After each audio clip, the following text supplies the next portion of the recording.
السلام علیکم، میں ہوں عمر اسماعیل اور آپ دیکھ رہے ہیں انسائیڈ ڈوگماز۔ جیسا کہ ہم نے پچھلی ویڈیو میں بات کی تھی کہ اللہ تعالیٰ نے ہمیں جتنی بھی نعمتیں دی ہیں، ہمیں اس کا شکر ادا کرنے کے لیے سب سے بہترین چیز کیا ہوتی ہے؟ وہ ہوتی ہے اطاعت۔ اطاعت کی ڈیفینیشن ہم نے پڑھی تھی کہ اللہ تعالیٰ کا کہا ماننا، یہ اگر کسی کی اطاعت کرنی ہے تو اس کی بات ماننے کو، اس کا کہا ماننے کو اطاعت کہتے ہیں، فرما برداری کو اطاعت کہتے ہیں۔ تو آج ہم بات کریں گے کہ اطاعت کس طرح کی جائے۔ ہم ایک ایگزامپل سے بات سمجھتے ہیں کہ لیٹ سپوز اگر کوئی بندہ فوج میں ہے، ٹھیک ہے، آرمی میں ہے، تو وہ کیا کرتا ہے؟ وہ یونیفارم بھی پہنتا ہے، وہ پریڈ بھی کرتا ہے اور اس کو اسی کام کی سیلری ملتی ہے، ٹھیک ہے۔ اس کو سیلری کون دیتا ہے؟ گورنمنٹ دیتی ہے، کیونکہ وہ فرما برداری کس کی کر رہا ہے؟ گورنمنٹ کی کر رہا ہے۔ گورنمنٹ کے کہنے پہ وہ یونیفارم پہن رہا ہے، گورنمنٹ کے کہنے پہ وہ پریڈ کر رہا ہے، تو وہ کس کی کمانڈ میں ہے؟ وہ گورنمنٹ کی کمانڈ میں ہے۔ اب آگے گورنمنٹ میں سے اس کی آرمی میں کسی ایک آدمی کو کمانڈر مقرر کر دیا جاتا ہے، جس کی کمانڈ میں سارے فوجی ہوتے ہیں۔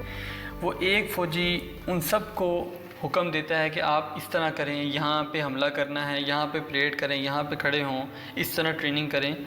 تو یہ ساری چیزیں ایک کمانڈر کے ماتحت ہوتی ہیں۔ تو اللہ تعالیٰ نے اپنی فرما برداری کے لیے ہم لوگوں میں ایک کمانڈر بھیجا اور اس کمانڈر کی ہمیں اطاعت کا حکم دیا۔ ہمارے جو کمانڈر ہیں ان کا نام ہے حضرت محمد صلی اللہ علیہ وسلم۔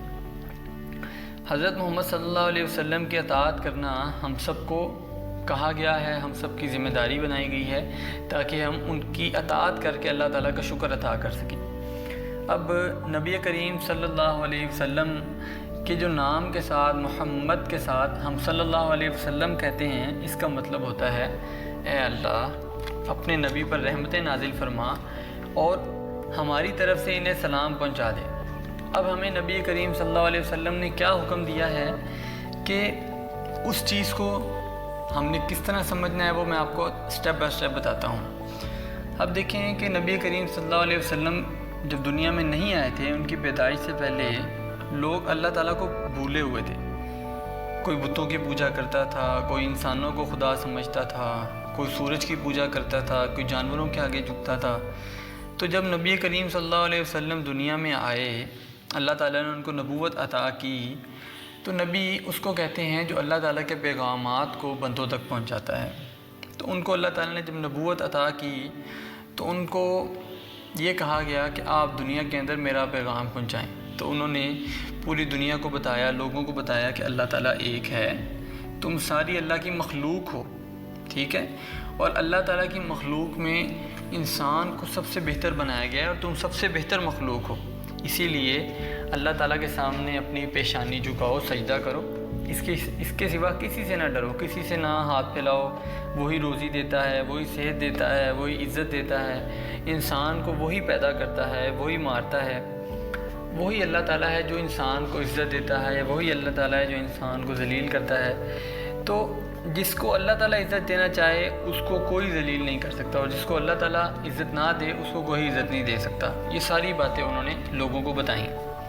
اب انہوں نے پھر یہ بھی بتایا کہ جو ساری کائنات ہے یہ اللہ تعالیٰ کی ہے، یہ سورج ہے اس نے روشن کیا ہوا ہے، یہ چاند ہے اسی نے اس کے اندر نور بھرا ہے جو رات کو پھیلتا ہے، پھر یہ جو ستارے نظر آتی ہیں، جو چمکتے ہیں، یہ بھی اللہ تعالیٰ نے پیدا کیے ہیں، ہوائیں ہیں یہ بھی وہی چلاتا ہے، پانی ہے، بارش کا پانی ہے، سمندروں کا پانی ہے، یہ سارا اسی کے قبضے میں ہے۔ وہ سارا کچھ دنیا کو دیتا ہے لیکن کوئی انسان سے کچھ نہیں لیتا۔ کوئی دنیا کا فرد اللہ تعالیٰ کو کوئی فائدہ نہیں پہنچا سکتا، کوئی نقصان نہیں پہنچا سکتا۔ وہ نہ دے کے پچھتاتا ہے اور سب کچھ دینے کے بعد اس کے خزانے سے کچھ بھی کم نہیں ہوتا۔ یہ ساری باتیں ہمیں اللہ کے نبی کریم صلی اللہ علیہ وسلم نے بتائیں، ٹھیک ہے۔ اب ہم نے آج ان ساری باتوں میں غور و فکر کرنا ہے کہ اللہ تعالیٰ نے ہمیں اتنی نعمتیں جو دی ہیں، ہمیں سب سے بڑی نعمت جو دی نبی کریم صلی اللہ علیہ وسلم کی، جنہوں نے ہمیں سیدھا رستہ دکھایا، ہمیں اللہ تعالیٰ کے قریب آنے کا ذریعہ بتایا، تو ہم نے ان باتوں کے بارے میں غور کرنا ہے، ان باتوں کے بارے میں سوچنا ہے اور پھر اللہ تعالیٰ کی اطاعت کرنی ہے۔ نبی کریم صلی اللہ علیہ وسلم نے جو باتیں سکھائی ہیں اس پہ عمل کرنا ہے۔ تو اس امید کے ساتھ ہم نبی کریم صلی اللہ علیہ وسلم کی اطاعت کریں گے، اللہ تعالیٰ کی فرما برداری کریں گے۔ آپ سے اجازت چاہوں گا۔ مجھے اجازت دیجیے، اللہ نے کے